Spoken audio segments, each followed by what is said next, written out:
So yeah, as we've just established, I mean, this is a really special piece of cinema. I was just wondering, is that something that you guys noticed kind of instantly when you got this screenplay through? Did you think this is quite something?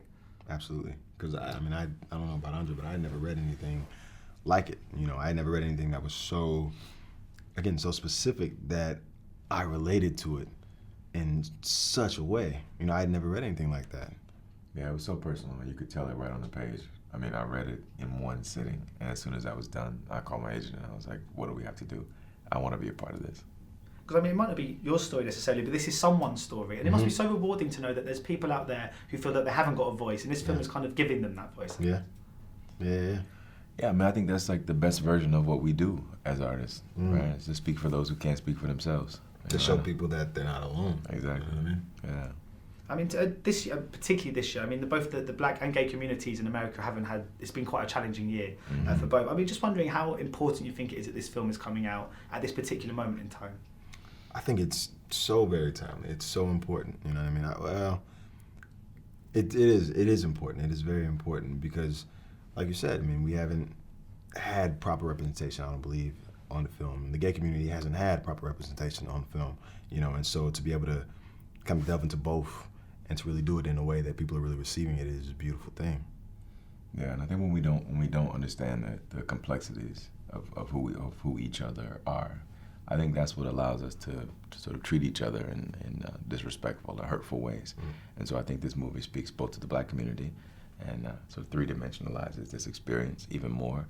I think it also speaks to the black gay community, to the gay community on the whole, and destigmatizes, you know, a lot of the things that I think people have these sort of received ideas about what that is, but it's just people loving each other. So.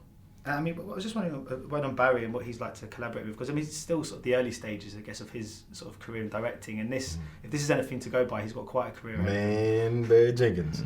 Oh, man, Barry special. Jenkins. He's a special person. He's a special one, man. He's he creates this atmosphere on set that is so cool. You know, I mean, he knows. He both knows what he wants, is very specific, and knows how he's going to get it.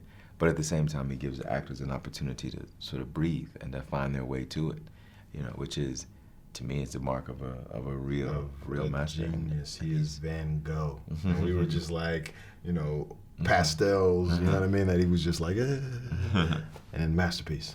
And when you work with someone like that who gives you this kind of freedom to act, because I mean, your scene in the diner, I mean, it's almost like a piece of theatre. Did it feel like that when you were shooting it as well? Yeah, definitely. He, you know, we also were under quite like a lot of time pressure. Yeah.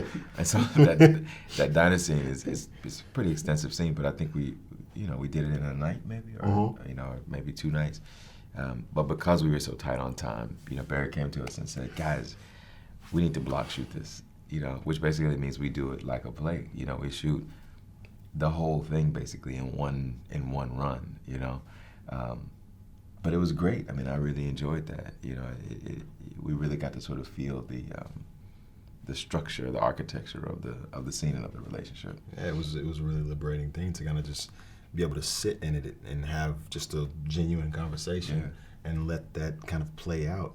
You know what I mean? And that first shot, I think, is the longest shot of the movie. Yeah. The first shot in the diner, when he pulls up in it, then he takes his shirt off or puts his shirt on rather. And he goes into the diner. Yeah. It must almost remind you why you love this craft, because I've done a few set visits before, and sometimes you are watching it and it's so stop-start. You can barely. It doesn't feel like acting. It feels like something completely different. They don't teach you that at drama school. I mean, doing stuff like this must just make you go, "This is why I do this for a living." Absolutely. I coined this film.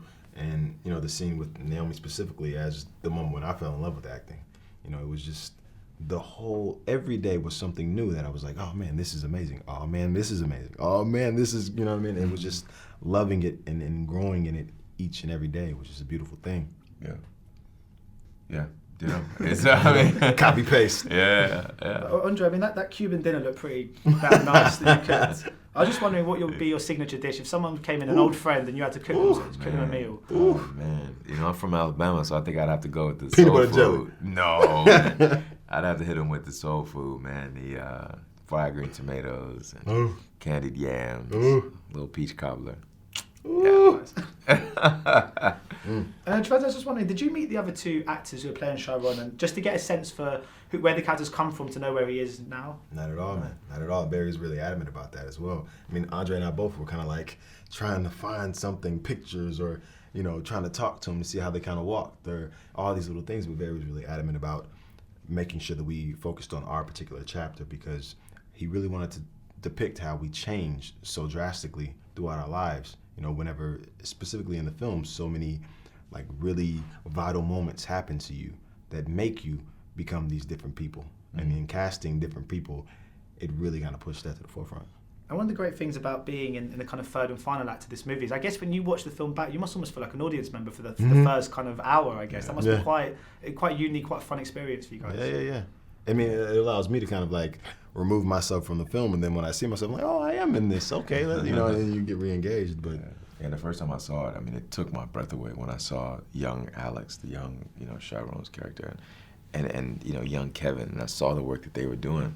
I mean, it made me nervous. It's like, these kids are killing it. I hope I did. I hope I did all right. Yeah. But one of the kind of things I found that was each character had was this kind of sadness in their eyes and this kind of inability to look at someone in the eyes. And I was wondering if that, how do you go about achieving that? Because it's not something you can just teach, but to have that kind of almost vacancy, I guess. Yeah. I mean, I think.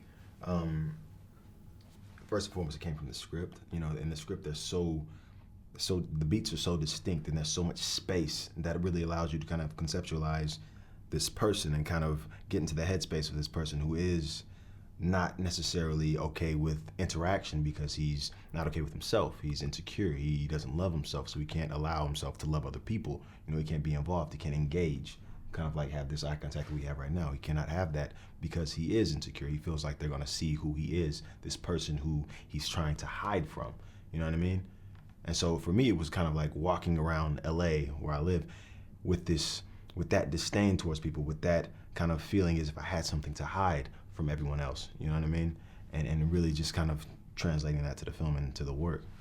And just wondering, because we sort of spoke just before briefly about how this is going to be someone's story out there. There's going to be many people's stories. Absolutely. Have you had much feedback from people? Have you had emails or just kind of, I don't know, tweets or just letters or anything? I don't know how people get in touch these days. So much. Yeah, I mean, I don't tweet myself on Twitter, but I've definitely gotten emails and gotten just people coming up saying how much they felt the movie and they saw themselves in it. So I think hopefully that will continue as we continue to share the movie. I think whenever the trailer dropped, it was a 2-minute trailer. I'm in the gym working out, and I have people come up to me, tears in their eyes, in the gym. You know what I mean? Men come up to me, telling me, "Thank you for telling this story. This is my story. I really appreciate you for doing this."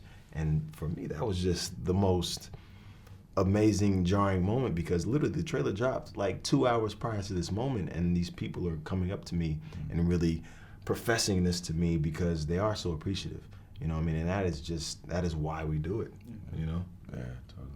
I'm so caught up in technology that when I asked how people might communicate with you, I was like, Twitter, emails, I forgot about actual face-to-face. Yeah, right. 2016, man. Actually talking as to you're each other. on your iPad. I'm not even got any questions, I'm playing Angry Birds. Is that it? Oh, damn. Thank you, so much for your man. time today. Cheers. Ladies and gentlemen, you're watching HeyUGuys! Hey You Guys, huh? Hey You Guys. Is that from the Goonies? It is indeed, yeah. Nice. Hey You Guys!